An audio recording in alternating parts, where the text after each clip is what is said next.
Sugar is here with me. Right, baby? Oh, thank you. Hi everyone, welcome back to my channel. My name is Mary if you're new here, and today we are going to be talking about all the books that I read in June. June was a pretty good reading month. I kind of threw out all of my reading plans out the window and read whatever I felt like reading, and it resulted in a lot of 4- and 5-star books, but I also didn't really achieve any of the goals that I wanted to achieve in June. With all that to say, I read a total of 10 books in June. One was an audiobook and the rest were either ebooks or physical books. My average star rating was a 4.2, which is pretty high. So I gave 3 books 3.5 stars, 3 books 4 stars, 1 book 4.5 stars, and 3 books 5 stars. So that to me is a really good reading month. Hopefully July will be just as good of a reading month, but hopefully we will also focus on achieving some of my goals for the year because we are a little behind. My last video was the mid-year freakout tag, but I also did a little mid-year check-in of all the reading goals and all my stats and where I am, and you'll know that there's quite a few things that I still need to work on for the rest of the year, but that's what the next 6 months are for, okay? We did not do any of that in June. Cheers! Hope you guys had a great reading month, and let's get into all 10 of these books. I'm also wearing my I Read Books shirt by Carolyn Marie Reads on her Etsy shop. I love this shirt. I love this brown color. I usually don't ever really buy brown clothes, like shirts at least, and I love this color. I've worn this several times. Beautiful. I will link her Etsy shop down below, but highly recommend. The first book that I read in June was The Cruel Prince by Holly Black. So I also read this in one of my vlogs, so I will link it down below because I do go into kind of depth on how I was feeling about this book while I was reading it. But this is basically a YA fae fantasy romance. So you follow along Jude, whose parents were killed, and she ends up being taken to live in the High Court of Fairy, and you kind of follow along a lot of politics and romance, of course. And I actually really enjoyed this, so I gave this a 3.5 stars. It was a bit slow. I think it took me about 150 to 200 pages to actually get into the story, but once I hit that part, I really did enjoy it. The action scenes were great, but they were few and far in between, especially at the beginning. Yeah, I did enjoy the romance.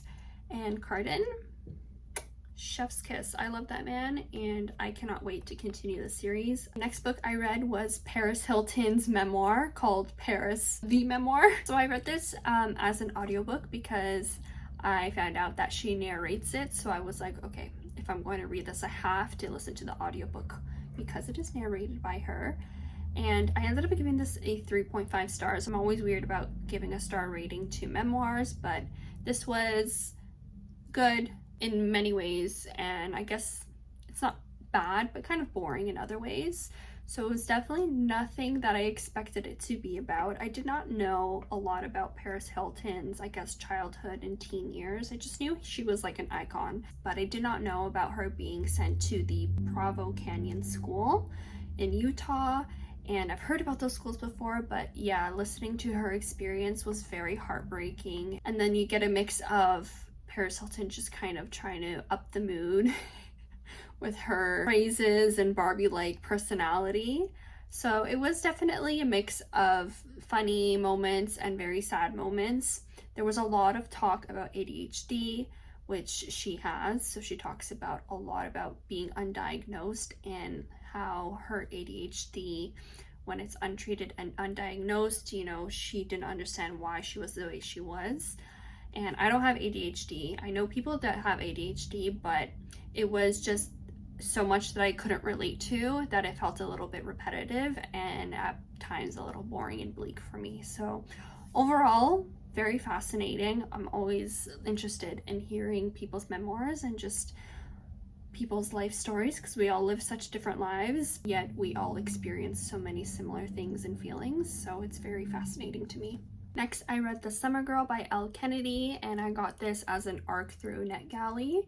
and I gave this a 4 stars. So this is the third book in the Avalon Bay trilogy. I haven't read the second book yet, but they can be read as standalones. This book follows Cassie, who is a college student, and she hasn't visited Avalon Bay in years, basically after her parents' divorce, but she goes back for a summer to visit her grandma, who is selling her hotel.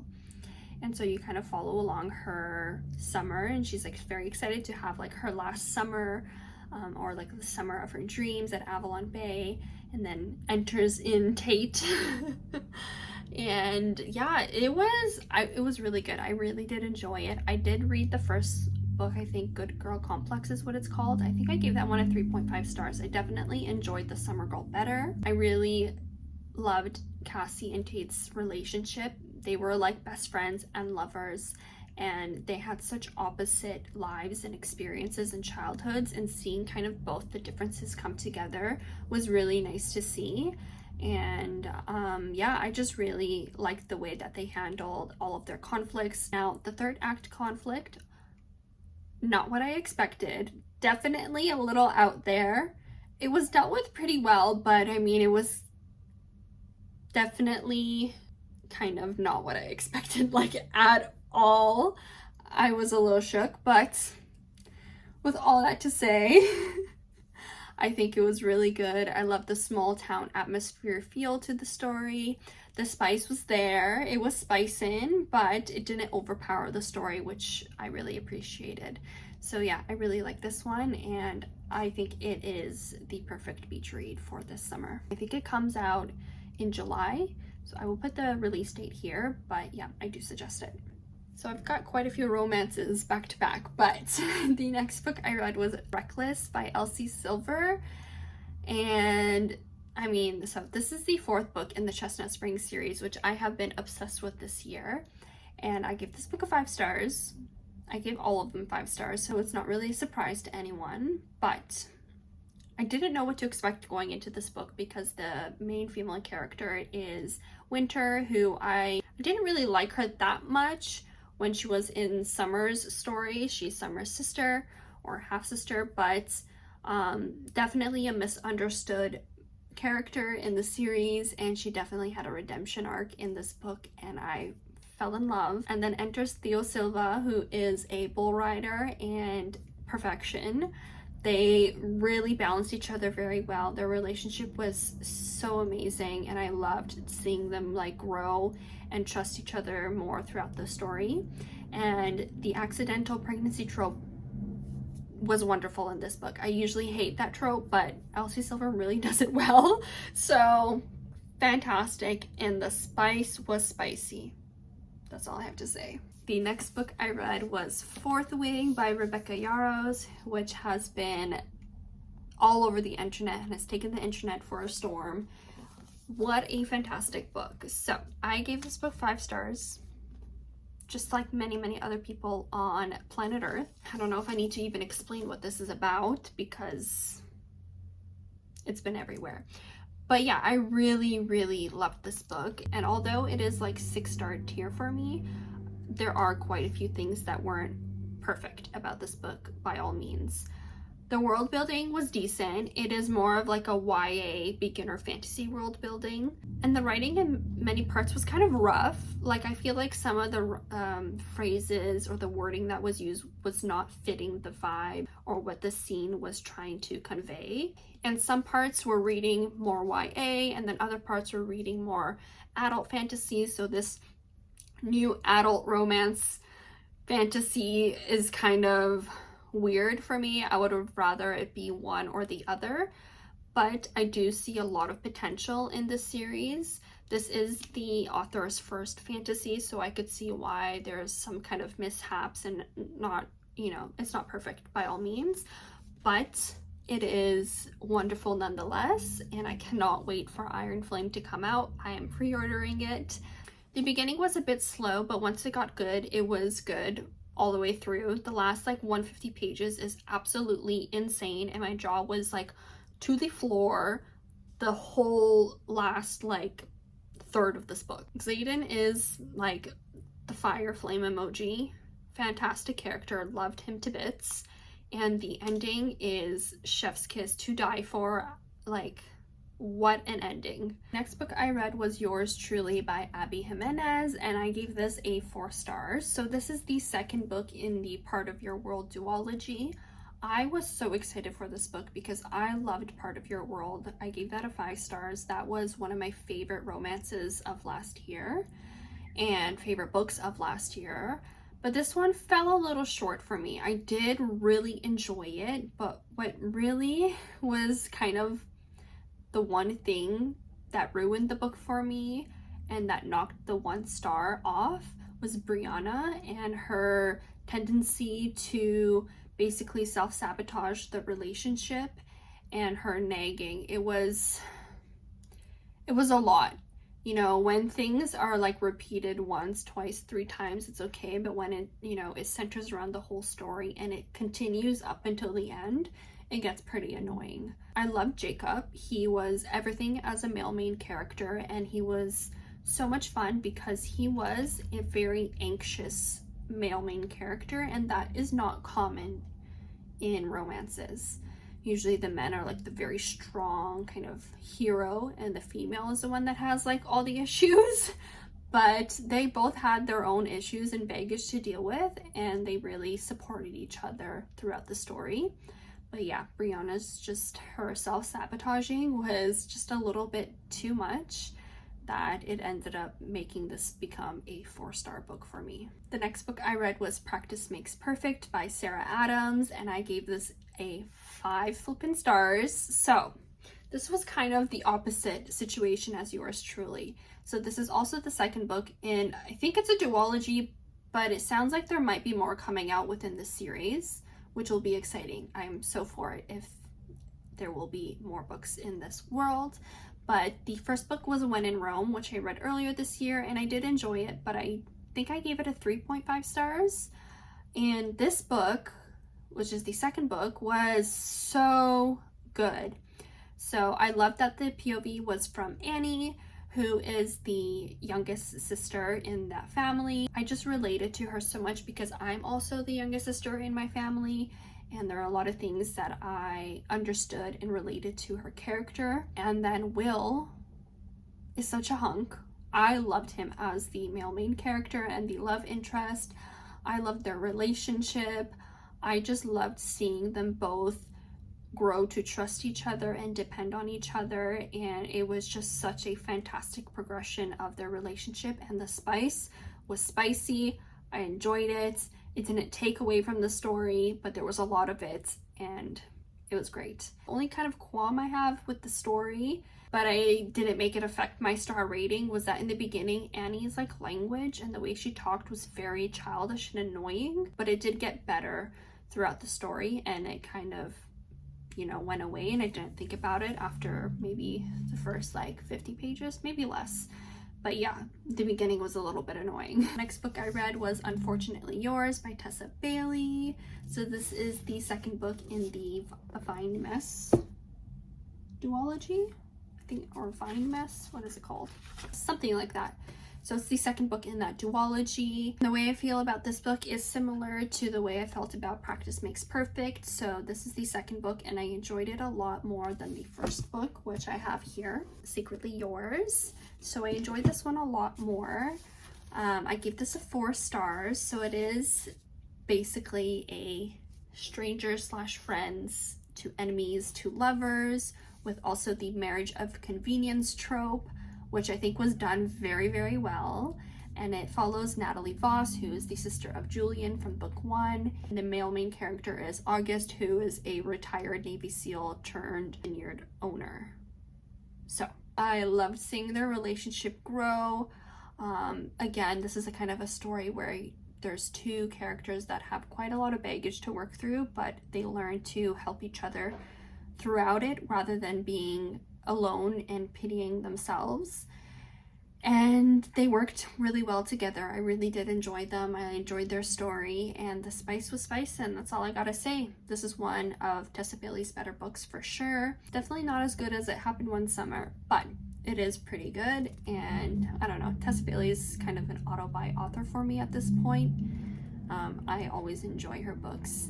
The next book I read was Seduced by Darkness by Beck McMaster, which is a novella in the Dark Court Rising series. So this is book 1.5, so you must read it after you read book 1, but it is basically set before book 1. It is like a prequel, but you can't read it before because it would totally spoil book 1 for you. So there's not much that I can talk about this book, but I did really like it. I gave it a 3.5 stars.